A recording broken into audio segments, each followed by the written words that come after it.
சின்னமரங்கள் சீரியலுக்கான next episode promo பார்க்கலாமாங்க. ராஜாங்கமும் Tamil செல்வி மேலே ரொம்பவே கோவமாக இருக்காங்கன்னு சொல்லிட்டு தமிழ் செல்வி ரொம்பவே பார்த்தீங்கன்னா ஃபீல் பண்ணிக்கிட்டு இருக்காங்க. தமிழ் செல்வியே வீட்டுக்கு வந்துட்டு இங்கே ராஜாங்கம் அம்மா என்னதான் நினச்சிட்டு இருப்பாரோ மனசில். அவர் அங்கே டீக்கல்ல வந்து என்னை பார்த்ததும் இல்லாமல் என்னை முறைச்சிட்டு வேற போனார். அவர் மனசில் என்ன நினச்சிக்கிட்டு இருக்காருனே தெரியல அப்படின்னு சொல்லிட்டு தமிழ் செல்வியுமே பார்த்தீங்கன்னா யோசிச்சுக்கிட்டு இருக்காங்க. இங்கே ராஜாங்கமே வீட்டில் எல்லாருக்குமே பார்த்தீங்கன்னா சொல்லிட்டு தமிழ் செல்வி இது மாதிரி பண்ணுவான்னு சொல்லிட்டு நான் கொஞ்சம் கூட எதிர்பார்க்கல. தமிழ் செல்வி இங்கே மரியாதை என்ன, அங்கே ஒரு ஹோட்டலில் போயிட்டு இங்கே தமிழ் செல்வி வேலை செஞ்சுக்கிட்டு இருக்கா, என் மரியாதையே போச்சு போ அப்படின்னு சொல்லிட்டு இங்கே ராஜாங்கமே பார்த்தீங்கன்னா இது ஃபீல் பண்ணிக்கிட்டு அங்கே உக்காந்துட்டு இருக்க. இங்கே சன்னியாசியுமே பார்த்தீங்கன்னா தமிழ் செல்வி இது மாதிரி பண்ணுவான்னு நான் கூட எதிர்பார்க்கலன்னு, அவள் இது மாதிரி பண்ணிக்கிட்டு இருக்கான்னு சொல்லிட்டு எனக்கு முதல்ல தெரியல. ஆனால் இது யார் யாருக்கு தெரியுமோ தெரியல. ஆனால் நம்மளுக்கு இந்த விஷயம் பார்த்தீங்கன்னா நம்ம அங்கே போன பின்னாடி தான் தெரியுது. இப்போ எல்லாருமே அங்கே பார்த்த எல்லாருமே பார்த்தீங்கன்னா தமிழ் செல்வியை பார்த்துட்டு தான் இருந்தாங்க. இங்கே தமிழ் செல்வி இங்கே ராஜாங்கம் வீட்டு மருமக இங்கே ஹோட்டலில் வேலை செய்கிறாளா அப்படின்னு சொல்லிட்டு ரொம்பவே பார்த்தீங்கன்னா அதிர்ச்சியாகவும் அங்கே பார்த்துட்டு இருந்தாங்க. அப்படின்னு சொல்லிட்டு சன்னியாசி பார்த்தீங்கன்னா ராஜாங்கத்துக்கிட்ட சொல்கிறாங்க. ராஜாங்கமே அவள் இது மாதிரி பண்ணுவான்னு சொல்லிட்டு நான் எதிர்பார்க்கல. ஆனால் அங்கே எல்லாருக்குமே பார்த்தீங்கன்னா தமிழ் செல்வி தான் பார்த்தாங்க. ஆனால் எனக்கு அங்கே எவ்வளோ மரியாதை குறைச்சலாக இருந்துச்சு தெரியுமா. அவள் இது மாதிரி ஹோட்டலில் வேலை செய்கிறான்னு சொல்லிட்டு இங்கே இல்லை யாருக்கெல்லாம் தெரியும். இது மாதிரி தெரிஞ்சுமே என்கிட்ட சொல்லாமல் இருந்திருக்கீங்க. ஆனால் எனக்கு அவமானம் வரணும்னா அவள் முதலால நின்றுட்டு இருக்கா. ஆனால் அவள் ரொம்பவே பார்த்தீங்கன்னா நல்லவ அப்படின்னு சொல்லிட்டு நான் நினச்சிட்டு இருந்தேன். ஆனால் அவள் என் மரியாதைக்கு இது சங்கடம் ஏற்படுத்துறதுக்கே அந்த ஹோட்டலில் போயிட்டு வேலை செஞ்சுட்டு இருக்கா போல அப்படின்னு சொல்லிட்டு இங்கே ராஜாங்கமே அங்கே எல்லாருக்கிட்டையும் சொல்லிட்டு இருக்காங்க. இதை கேட்ட சாபத்திரியுமே பார்த்தீங்கன்னா தமிழ் செல்வி நான் ஹோட்டலில் வேலை செய்கிறாளா, ஆனால் நான் ரொம்ப நாளாக பார்த்தீங்கன்னா அங்கே தமிழ் செல்வி காத்தாலே எழுந்து போகிறா அப்படின்னு சொல்லிட்டு நான் கேட்டுமே அவள் எங்கிட்ட எதுவுமே சொன்னதில்லை. ஆனால் அவள் இங்கே ஹோட்டலில் தான் வேலை செய்கிறான்னு சொல்லிட்டு இங்கே எல்லாருக்குமே பார்த்தீங்கன்னா அசிங்கமாகவும் இருக்குது. அந்த அசிங்க பிடிச்ச வேலையை அவள் ஒன்றுமும் பண்ணிக்கிட்டு இருக்காளா. அவள் உங்களுக்கு ஒரு மரியாதை கொடுக்குறதில்ல, உங்கள் மரியாதையும் அவள் தக்க வச்சுக்கிறதுக்கும் அவளுக்கு தெரியல. உங்களுக்கு என்ன மரியாதை இருக்குன்னு சொல்லிட்டு அவளுக்கு ஒன்றுமே பார்த்தீங்கன்னா தேர்தல அப்படின்னு சொல்லிட்டு சாபத்திரி சொல்கிறாங்க. சாபத்திரி நீ எதுவுமே பேசாத, ஏற்கனவே பார்த்தீங்கன்னா நான் ரொம்பவே கோவமாகவும் இருக்கேன் இங்கே தமிழ் செல்வி மேலே. தமிழ் செல்வி இது மாதிரி பண்ணிட்டு இருக்கா அப்படின்னு சொல்லிட்டு எனக்கு பார்த்த உடனே பார்த்தீங்கன்னா ரொம்பவே பார்த்தீங்கன்னா அதிர்ச்சியாகவும் இருந்துச்சு அப்படின்னு சொல்லிட்டு இங்கே ராஜாவுமே பார்த்தீங்கன்னா யோசிச்சுக்கிட்டு இருக்காரு. அதுக்கப்புறம் சன்னியாசுமே ஆனால் நீங்கள் அதெல்லாம் யோசிச்சு நீங்கள் குழப்பிக்காரங்க. ஏற்கனவே பார்த்தீங்கன்னா நீங்கள் அந்த வண்டி கடிப்பட்டு நீங்கள் ரொம்பவே பார்த்தீங்கன்னா முடியாமல் இருக்கீங்க. நீங்கள் அதெல்லாம் நினச்சி நீங்கள் எதுக்குமே பார்த்தீங்கன்னா ஃபீல் பண்ணாதீங்க, இதெல்லாம் நான் பார்த்துக்கிறேன் அப்படின்னு சொல்லிட்டு சன்னியாசுமே பார்த்தீங்கன்னா அங்கே சொல்லிக்கிட்டு இருக்காங்க. அப்பத்தாவுமே பார்த்தீங்கன்னா என்னடா பேசிக்கிட்டு இருக்கீங்க, அவள் சொந்த இழப்பில் அவள் நிற்கணும் அப்படின்னு சொல்லிட்டு பார்த்துக்கிட்டு இருக்கா. அவள் மாதம் மாதம் நம்ம வீட்டுக்கு தங்கிட்டு இருக்கிறதுக்கு வாடகை தான் கொடுத்துட்ருக்கா. அதனால் அவள் சமைச்சிட்டு இருக்கா. இப்போ உங்ககிட்ட 10 ரூபா வந்து அவள் கேட்க முடியுமா? அதனால் அவள் ஹோட்டலில் வேலை செஞ்சு இதெல்லாம் பண்ணிக்கிட்டு இருக்கா. அவள் கை செலவும் இங்கே ரூம் வாடகை எல்லாமே பார்த்தீங்கன்னா எங்கிட்ட தான் மாதம் 5000 ரூபாய் கொடுத்துருக்கா. அதெல்லாம் உங்களுக்கு தெரியுமா அப்படின்னு சொல்லிட்டு கேட்கவும் ராஜாவுமே பார்த்தீங்கன்னா ரொம்பவே ஷாக்கிங்காக அங்கே கேட்டுட்டு இருக்காங்க. அவகிட்ட யார் அந்த வாடகையை கேட்டது அப்படின்னு சொல்லிட்டு இங்கே ராஜாங்க கேட்குறாங்க. உடனே அப்பத்தாவுமே அவள் வந்து நீங்கள் அவளுக்கு டிவோர்ஸ் கொடுத்துட்டீங்க, அவள் இதுக்கு மேலே உங்ககிட்டருந்து பணம் வாங்கணும்னு சொல்லிட்டு அவள் யோசிப்பாளா? அவள் உங்களை விட்டு பிரிஞ்சு போனோம் அப்படின்னு சொல்லிட்டு முடிவு பண்ணிட்டா. இங்கே சேது கூட சேர்ந்து வாழ மாட்டான் அப்படின்னு சொல்லிட்டா. ஆனால் இப்போ ப்ரெக்னெண்ட்டாக இருக்க டைம்லையும் அவள் அதை நான் இது சமாளித்து அதை கட்டணும் அப்படின்னு சொல்லிட்டு அவளுக்கு வருத்தமாக இருக்குது. அதனால தான் இந்த மாதிரி ஒரு வேலையை செஞ்சுக்கிட்டு இருக்கா. அது என்ன தப்பு, அதில் என்ன தப்பு இருக்குது அப்படின்னு சொல்லிட்டு கேட்குமோ, அப்போ தான் நீ இது மாதிரிலாம் பேசிக்கிட்டு இருக்காதுங்க, தமிழ் செல்விக்கு நீ சப்போர்ட் பண்ணுறதுனா அங்கே எதுவுமே எங்கிட்ட பேசாத அப்படின்னு சொல்லிட்டு ராஜாங்கமும் அங்கேருந்து எழுந்து கிளம்பிடுறாங்க. சன்னியாசியுமே பார்த்தீங்கன்னா அங்கே தமிழ் செல்வி என்ன பண்ணுறான்னே தெரியல அப்படின்னு சொல்லிட்டு ரொம்பவே கோவமாகவும் அங்கே போயிடுறாங்க. ஈஸ்வரியுமே பார்த்தீங்கன்னா போஸுக்கு நம்ம எப்படியாவது நல்லபடியாக அந்த கல்யாணத்தை முடிச்சிடணும், இது கெடுக்கிறதுனே 2 பேர் இந்த வீட்லேயே வேலை செஞ்சுக்கிட்டு இருக்காங்க, நம்ம எப்படியாவது இந்த கல்யாணத்தை கூடி சீக்கிரமாக முடிச்சிடணும் அப்படின்னு சொல்லிட்டு யோசிச்சுக்கிட்டு இருந்தாலுமே எங்கள் போஸுமே அந்த இடத்துல வராங்க. போஸுமே வந்து இங்கே தமிழ் செல்வி நான் அடித்த விஷயத்த எங்கள் எல்லாருக்கிட்டையுமே போய் சொல்லிடுவாளா அப்படின்னு சொல்லிட்டு ரொம்பவே பதட்டமாகவும் அங்கே ஈஸ்வரி கிட்ட சொல்கிறாங்க. ஈஸ்வரியுமே அந்த விஷயத்தெல்லாம் அவள் சொல்ல மாட்டா, நீ பின்னாடி இருந்து அடிச்சது அங்கே தமிழ் செல்விக்கு எதுவுமே தெரியாது. தமிழ் செல்விக்கு அப்படி தெரிஞ்சாலுமே பார்த்தீங்கன்னா இடத்த உடனே இங்கே ராஜாங்கத்துக்கிட்ட வந்து சொல்ல மாட்டா. அவள் எல்லாம் மனசில் வச்சுக்கிட்டு நம்மளை பிளாக்மெயில் பண்ணவளை தவிர இந்த விஷயத்த யாருக்கிட்டையுமே பார்த்தீங்கன்னா சொல்ல மாட்டா அப்படின்னு சொல்லிட்டு இங்கே ஈஸ்வரியுமே பார்த்தீங்கன்னா சொல்லிட்டுறாங்க. ஈஸ்வரி சொன்னதை கேட்டதும் போஸுமே அம்மா நான் போதையில் இங்கே நான் தமிழ் செல்வியை அடிச்சுட்டு அந்த மாற்று மருந்தை எடுத்துகிட்டு வந்ததை இங்கே ஆறுமுகத்துக்கிட்ட நான் சொல்லிட்டேம்மா.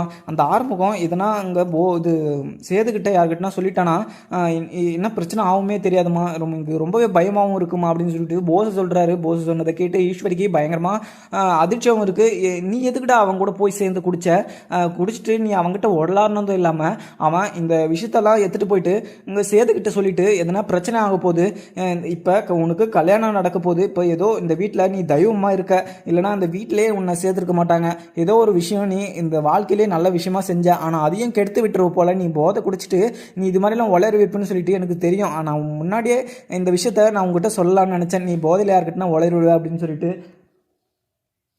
ஏன்டா இது மாதிரிலாம் பண்ணிக்கிட்டு இருக்க அப்படின்னு சொல்லிட்டு ஈஸ்வரி கேட்கவும், ஈஸ்வரி பார்த்தீங்கன்னா பல்லாருன்னு தவளிலே 2 அடிச்சிடுறாங்க. இங்கே போஸையும் பார்த்தீங்கன்னா அடிச்சிட்டதும் போஸ் பார்த்தீங்கன்னா ஏமா என்ன அடிக்கிற, நான் தெரியாமல் ஏதோ சொல்லிட்டேன், ஆனால் அவன் ஆறுமுகம் இந்த விஷயத்த யார்கிட்டையும் சொல்ல மாட்டான்னு தான் நினைக்கிறாமா.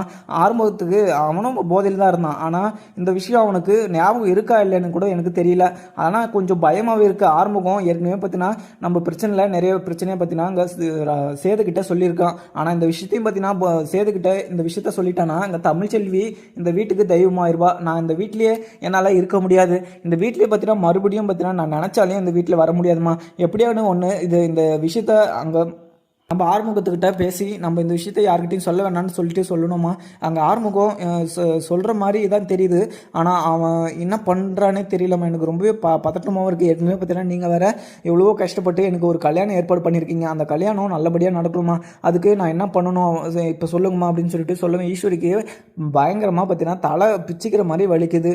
ஏன்னா எவ்வளவோ பார்த்தீங்கன்னா கஷ்டப்பட்டு இங்கே ராஜாங்க மாமா கிட்ட நான் இந்த விஷயத்த ஒத்துக்கு வச்சு எப்படியோ இந்த கல்யாணம் நடந்தால் நம்ம செட்டில் ஆகலான்னு பார்த்தா நீ ஒரு விஷயத்த பண்ணிட்டு வந்து இவ்வளோ பெரிய அசால்ட்டாக சொல்லிக்கிட்டு இருக்க அப்படின்னு சொல்லிட்டு இங்கே ஈஸ்வரியுமே பார்த்தீங்கன்னா சொல்லிக்கிட்டு இருக்காங்க. அங்கே சித்ராவும் வந்து என்னம்மா என்ன சொல்லிக்கிட்டு இருக்காங்க போஸு அப்படின்னு சொல்லிட்டு கேட்கவும், உடனே எங்கள் போஸு என்ன காரியம் பண்ணிட்டு வந்திருக்கான்னு சொல்லிட்டு நீ போஸவே கேளு அப்படின்னு சொல்லிட்டு இங்கே ஈஸ்வரியுமே பார்த்தீங்கன்னா சொல்லிக்கிட்டு இருக்காங்க. ஈஸ்வரி சொன்னதை கேட்டதும் இங்கே சித்ரா பார்த்தீங்கன்னா என்னடா போஸு பண்ணிட்டு வந்து வச்சிருக்க, இங்கே ஆறுமுகத்துக்கிட்ட உன்னை யாரு குடிச்சிட்டு சொல்ல சொன்னது, இங்கே ஆறுமுகம் இங்கே சேதுக்கிட்டையும் ராஜாங்க மாமா கிட்டையும் சொல்லிட்டானா என்ன பண்ணுறது அப்படின்னு சொல்லிட்டு இங்கே சித்ராவும் பார்த்தீங்கன்னா சொல்லிக்கிட்டு இருக்காங்க. அதுக்கப்புறம் சித்ரா சொன்னதை கேட்டதும் போஸுமே பார்த்தீங்கன்னா நான் ஏதோ தெரியாமல் நான் குடிச்சிட்டு உளறிட்டேன், ஆனால் அங்கே ஆறுமுகம் சொல்ல மாட்டான்னு தான் நினைக்கிறேன், ஆனால் ஆறுமுகத்துக்கும் இங்கே கண்மணிக்கும் நான் செண்டை வர வைக்கணும்னு சொல்லிட்டு தான் அவனை குடிக்கிறதுக்கு கூட்டு போனேன், ஆனால் அவன் என்ன போட்டு வாங்கினான்னு சொல்லிட்டு எனக்கு தெரியல, ஆனால் அவனை ரொம்ப பார்த்தீங்கன்னா குடிச்சிட்டு அவங்ககிட்ட எல்லாமே உளறி வச்சுட்டேன். அவன் இந்த மாற்று மருந்து எடுத்துகிட்டு போன விஷயத்த உங்கள் ராஜாங்கத்துக்கிட்டையும் உங்கள் சேதுக்கிட்டையும் பார்த்தீங்கன்னா சொல்லிட்டானா பெரிய பிரச்சனை ஆகிடும், எனக்கு நடக்க வேண்டிய கல்யாணமும் நடக்காது, லைஃப் லாங் பார்த்தீங்கன்னா இந்த வீட்டுக்குள்ளே வர முடியாது அப்படின்னு சொல்லிட்டு போஸ் சொல்லவும் உடனே சித்ராவும் அம்மா நான் என்ன பண்ணுறதுன்னு தெரியலம்மா, போஸ் ஏன் இது மாதிரிலாம் பண்ணிக்கிட்டு இருக்கான், இவன் ஒன்றுத்துக்கும் உதவாத விஷயத்தான் பண்ணிட்டு வந்து வச்சிருப்பான் அப்படின்னு சொல்லிட்டு எங்கள் சித்ரா பார்த்தீங்கன்னா ஈஸ்வரி கிட்ட சொல்லுவோம். ஈஸ்வரியுமே பார்த்தீங்கன்னா போஸை பார்த்தீங்கன்னா ரொம்பவே போட்டு அடிச்சுட்டு ஏன்டா இது மாதிரி பண்ணி வச்சிருக்க, நான் உன்னை இந்த வீட்டில் ராஜா மாதிரி பார்க்கணும் அப்படின்னு சொல்லிட்டு ஆசைப்பட்டேன், நீ ஒரே ஒரு புள்ள, நான் இல்லைனா உன்னை மருந்து வச்சே சாகடிச்சிருவேன், நான் சோத்தில் கலக்கி வச்சு உன்னை சாகடிக்கலான்னு பார்த்தாலையும் நீ எனக்கு ஒரே புள்ளியாக போயிட்ட, நான் என்னதான் இப்போ சொல்கிறதே தெரியல, இதை நான் பார்த்துக்கிறேன், நீ எதுக்கும் பதட்டப்படாத அப்படின்னு சொல்லிட்டு ஈஸ்வரியுமே பார்த்தீங்கன்னா ரொம்பவே அங்கே கோவமாகவும் அங்கேருந்து கிளம்பிடுறாங்க. தமிழ்ச்செல்வியும் ராஜாங்கத்துக்கிட்ட நம்ம பேசணும் அப்படின்னு சொல்லிட்டு தமிழ்ச்செல்வியும் ராஜாங்கத்துக்கிட்ட போயிட்டு மாமா என்ன மன்னிச்சிக்கோங்க மாமா, நான் என் கை செலவுக்கும் இங்கே நான் வாழகை கட்டணும், அதுக்காக தான் நான் இந்த வேலைக்குமே போனேன், என்ன தப்பாக நினச்சிக்காதீங்க மாமா, நீங்களும் எங்கூட பேசுறதில்ல, எல்லாருமே பார்த்தீங்கன்னா இந்த வீட்டில் என் மேலே கோவமாக இருக்கீங்க,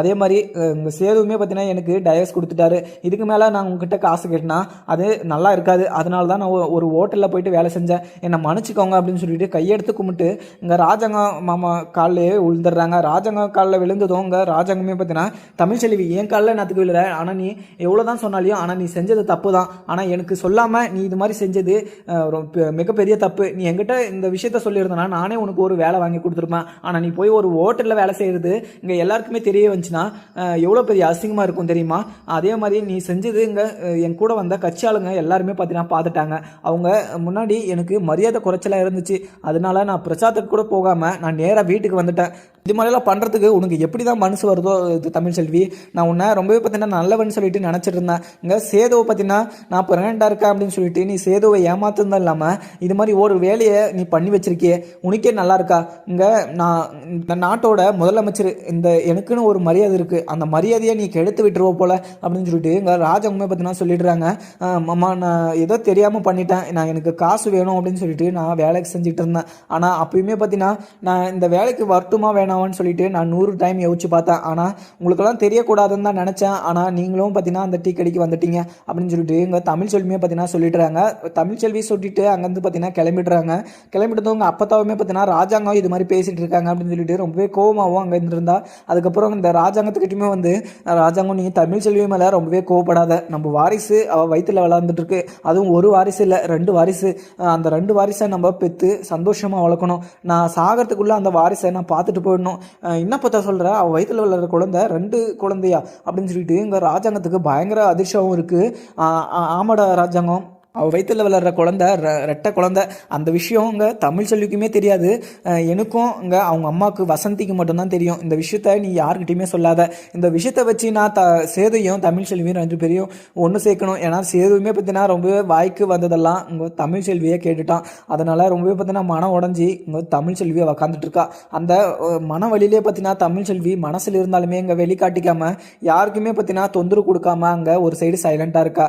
அதே மாதிரி உங்களுக்கு இதெல்லாம் தொந்தரவு கூடாதுன்னு சொல்லிட்டு தான் அவள் ஹோட்டலுக்குமே பார்த்தீங்கன்னா வேலைக்கு போனான். அவள் வயிற்றில் 2 குழந்தைய வச்சுக்கிட்டுமே அந்த வேலைக்கு போகிறான்னு சொல்லிட்டு நம்ம பெருமை தான் போடணும். அவள் இந்த வீட்டில் பார்த்தீங்கன்னா நிறைய பேர் வேலை செய்யாமே இருக்காங்க, அவங்க தான் பார்த்தீங்கன்னா முட்டாளுங்க. ஏன்னா அவள் சொந்த காலில் நிற்கணும், அதே மாதிரி டாக்டரும் படிக்கணும், அவளுக்கு தேவையான பணத்தையும் பார்த்தீங்கன்னா அவள் கையாலே உழைப்பாலே பார்த்தீங்கன்னா அது சம்பாதிக்கணும் அப்படின்னு சொல்லிட்டு அவள் நினச்சி பண்ணிக்கிட்டு இருக்கா. நீ அவளை எதுவும் தப்பாக திட்டிகிட்டு இருக்காத ராஜாங்கம், அவள் உனக்கு எதுக்குமே பார்த்தீங்கன்னா உனக்கு சிரமம் கொடுக்கக்கூடாது அப்படின்னு சொல்லிட்டு தான் இது மாதிரிலாம் பண்ணிக்கிட்டு இருக்கா. தமிழ்ச்செல்வி எல்லாரோட நல்லத்துக்கும் தெரிஞ்சு தான் இது மாதிரிலாம் பண்ணியிருக்கா. ஆனால் தமிழ்ச்செல்வி உனக்கு மாற்று மருந்து எடுத்துகிட்டு வரதுக்கு அவ்வளோ பெரிய பயங்கரமான காட்டுக்குள்ளே போயிட்டு மாற்று மருந்து எடுத்துகிட்டு வரதுக்கு போன தமிழ்ச்செல்வி ஆனால் திருப்பி பார்த்தீங்கன்னா மண்டடிப்பட்டு தான் வந்தா. ஆனால் அங்கே என்ன நடந்துச்சுன்னே தெரியல. அதுக்குள்ளே பார்த்தீங்கன்னா போஸுமே அந்த மாற்று மருந்தை கொண்டு வந்துட்டான். ஆனால் போஸ் ஏதோ மாற்று வேலை பண்ணி தான் அந்த இது மாற்று மருந்தை எடுத்து வந்து உன்னை காப்பாற்றிருக்கான் போல. இல்லைனா அங்கே தமிழ்ச்செல்வி தான் அந்த மாற்று மருந்தை எடுத்துகிட்டு வந்திருப்பா. ஆனால் அங்கே என்ன நடந்துச்சுன்னு கூட தெரியல.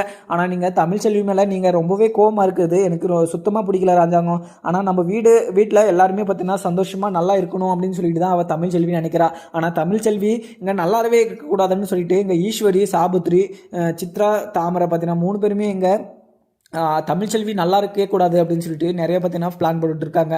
நீ இவ்வளோ தப்பு பண்ண, எல்லாருமே பார்த்தீங்கன்னா அந்த வீட்டில் இருக்கும் போது தமிழ்ச்செல்வி நம்மளாம் நல்லா இருக்கணும்னு நினச்சவ இந்த வீட்டில் இருக்கக்கூடாதுக்கு என்ன தப்பு இருக்குது ராஜாங்கம் அப்படின்னு சொல்லிட்டு ராஜாங்கத்துக்கு சொல்லிட்டு அங்கேருந்து கிளம்பிடுறாங்க. ராஜாங்கமும் பார்த்தீங்கன்னா யோசிச்சுக்கிட்டு இருக்காங்க, அவள் வயிற்றில் வளர 2 குழந்தை இருக்குது, அவள் இது மாதிரி டைமில் அவள் ஒரு ஹோட்டலில் போயிட்டு வேலை செஞ்சுக்கிட்டு இருக்காளே, இவளுக்கு கொஞ்சம் கூட பார்த்தீங்கன்னா பொறுப்புன்றதே இல்லை அப்படின்னு சொல்லிட்டு ராஜாங்கமே பார்த்தீங்கன்னா அங்கே யோசிச்சுக்கிட்டு இருக்காரு. அதுக்கப்புறம் சன்னியாசியுமே ஆனால் இங்கே எல்லா கணக்கும் பார்த்தீங்கன்னா அங்கே வச்சுட்டேன் எல்லாமே போட்டு, எனக்கு கொஞ்சம் கட்சி மீட்டிங்கில் என்னை கூப்பிட்டுருக்காங்க, இல்லை நீங்கள் போகிறீங்களா இல்லை நானே போயிட்டு வந்துடுவா அப்படின்னு சொல்லிட்டு கேட்குறாங்க. சன்னியாசி நீயே போயிட்டு வந்துரு, எனக்கு கொஞ்சம் ஒர்க் இருக்குது, நான் அதை பார்த்துட்டு இங்கே உட்காந்துடுறேன், நான் கணக்கு வேலைக்கெல்லாம் பார்க்கணும், அதை முடிச்சுட்டு நான் உங்களுக்கு கால் பண்ணுறேன், நீ அங்கே போயிட்டு என்னன்னு சொல்லிட்டு எனக்கு கால் பண்ணு அப்படின்னு சொல்லிட்டு சன்னியாசி கிட்ட சொல்லி அனுப்பிச்சிடுறாங்க.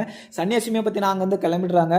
ஈஸ்வரியுமே நம்ம இந்த விஷயத்த நம்ம எப்படி சால்வ் பண்ணுறது அப்படின்னு சொல்லிட்டு நம்ம யோசிச்சுக்கிட்டு இருந்தா, இந்த போஸ் வேற ஒரு சைடு இந்த பிரச்சனையை கொண்டு வந்து விட்டுருக்கான். இந்த விஷயம் எல்லாருக்குமே தெரிஞ்சிச்சுன்னா அவ்வளோதான் போ அப்படின்னு சொல்லிட்டு இங்கே உட்காந்து யோசிச்சுக்கிட்டு இருக்காங்க. இங்கே ஆறுமுகமே பார்த்தீங்கன்னா சேதுக்கிட்ட போய் மச்சான் இது நான் ஒரு விஷயம் சொல்லணும், அதை நீ கேட்டுனா நீயே அசந்து போயிடுவ அப்படின்னு சொல்லிட்டு இங்கே போஸை செஞ்ச விஷயத்த நீங்கள் நினச்சிங்கன்னா நீங்கள் போஸை இந்த வீட்லேயே வைக்க மாட்டீங்க அப்படின்னு சொல்லிட்டு ஆறுமுகம் இங்கே சேதுக்கிட்ட சொல்லவும், சேது பார்த்தீங்கன்னா என்ன சொல்கிற ஆறுமுகம், என்ன விஷயம் அப்படின்னு சொல்லிட்டு இங்கே கேட்குறாங்க. உடனே ஆறுமுகம் போஸ் பார்த்தீங்கன்னா தமிழ்ச்செல்வி மண்டையிலே அடிச்சுட்டு அந்த மாற்று மருந்தை கொண்டு வந்து இங்கே ராஜாங்க மாமாவெல்லாம் எல்லாருமே பார்த்தீங்கன்னா காப்பாற்றுனது இங்கே தமிழ்ச்செல்வி தான். ஆனால் அந்த மாற்று மருந்தை இங்கே தமிழ்ச்செல்வியை அடிச்சுட்டு மாற்று மருந்தை கொண்டு வந்தது இங்கே போஸு தான். ஆனால் போஸை இந்த வீட்லேயே வைக்கக்கூடாது, போஸை இந்த வீட்டில் வச்சா இங்கே ராஜாங்க மாமாவுக்கு எல்லாருக்குமே பார்த்தீங்கன்னா இங்கே ஆபத்து தான் அப்படின்னு சொல்லிட்டு சொன்னதுமே பயங்கர அதிர்ச்சியான இங்கே சேதுவுமே தமிழ்ச்செல்வி கிட்ட போய் கேட்குறாங்க. தமிழ்ச்செல்வி நீ மாற்று மருந்து கொண்டு வந்துட்டியா, உன்னை யாருக்கு தலையில் அடிச்சுட்டு எடுத்துகிட்டு வந்தது அப்படின்னு சொல்லிட்டு கேட்கவும், உடனே பார்த்தீங்கன்னா எனக்கு தெரியலைங்க, யாரோ பின்னாடி வந்து தலையில் அடித்த மாதிரி இருந்துச்சு, அதுக்கப்புறம் நான் மயக்கம் போட்டு கீழே விழுந்துட்டேன், அதுக்கப்புறம் நான் எழுந்து வந்தால் மாற்று மருந்துமே காணோம், ஆனால் யார் எடுத்துகிட்டு போனாங்கன்னே தெரியல அப்படின்னு சொல்லிட்டு தமிழ்ச்செல்வி சொல்லவும் பயங்கரமாக இங்கே சேதுக்கும் கோவம் வந்துடுது. சேதுவுமே பார்த்தீங்கன்னா ரொம்பவே கோவமாகவும் இங்கே ஈஸ்வரி கிட்ட போயிட்டு, ஈஸ்வரி இங்கே போஸ் எங்கே இருக்கான் அப்படின்னு சொல்லிட்டு ஈஸ்வரி கிட்ட சித்திக்கிட்ட கேட்குறாங்க.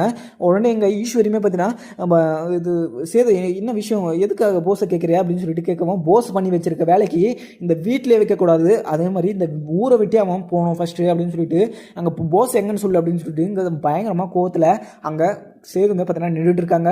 சேது நின்றுட்டு இருக்க போஸுமே பார்த்தீங்கன்னா உள்ளே வராங்க. போஸ் உள்ளே வந்ததுமே ஈஸ்வரி எதுவுமே தெரியாத மாதிரி, போஸ் ஏன்டா இது மாதிரி எல்லாம் பண்ணி வச்சிருக்க, இங்கே தமிழ்ச்செல்வி அடிச்சுட்டு அந்த மாற்று மரத்தை நீ எடுத்துகிட்டு வந்தியா, தமிழ்ச்செல்வி வயிற்றில் வளர்கிற குழந்தைய நினச்சி நீ என்னத்துக்கு தமிழ்ச்செல்வி தலைமையிலே அடிச்சிருக்க, அவளுக்கு எதனா ஒன்று ஆயிட்டு இருந்துச்சுன்னா என்ன பண்ணுறது அப்படின்னு சொல்லிட்டு இங்கே சட்டையை பிடிச்சிக்கிட்டு அடிச்சுட்டே கேட்குறாங்க. இது எதுவுமே தெரியாத மாதிரி இங்கே ரொம்பவே கோபமான சேதுவுமே பார்த்தீங்கன்னா போஸ் சட்டையை பிடிச்சிக்கிட்டு ரொம்பவே பார்த்தீங்கன்னா எங்கள் அப்பா உசுரை நீ காப்பாற்றுறது நல்லது தான், ஆனால் நீ தமிழ்ச்செல்வியை அடிச்சுட்டு அந்த மாற்று வரந்த எடுத்துகிட்டு வந்து நீ நல்ல பேர் எடுக்கணுன்றதுனால இது மாதிரிலாம் பண்ணி வச்சிருக்க, எங்கள் அப்பா வரட்டும் உன்னை சும்மா விடுறனா பாரு அப்படின்னு சொல்லிட்டு இங்கே சேதுமே பார்த்தீங்கன்னா அங்கே ரொம்பவே கோவமாகவும் இங்கே போஸை பார்த்தீங்கன்னா ரொம்பவே பார்த்தீங்கன்னா அடிச்சிட்டு இருக்காங்க. அதுக்கப்புறம் பார்த்தீங்கன்னா என்ன இருக்குன்னு பார்க்கலாமாங்க. வீடியோ பிடிச்சிருந்தா லைக் பண்ணுங்கள். Thank you friends.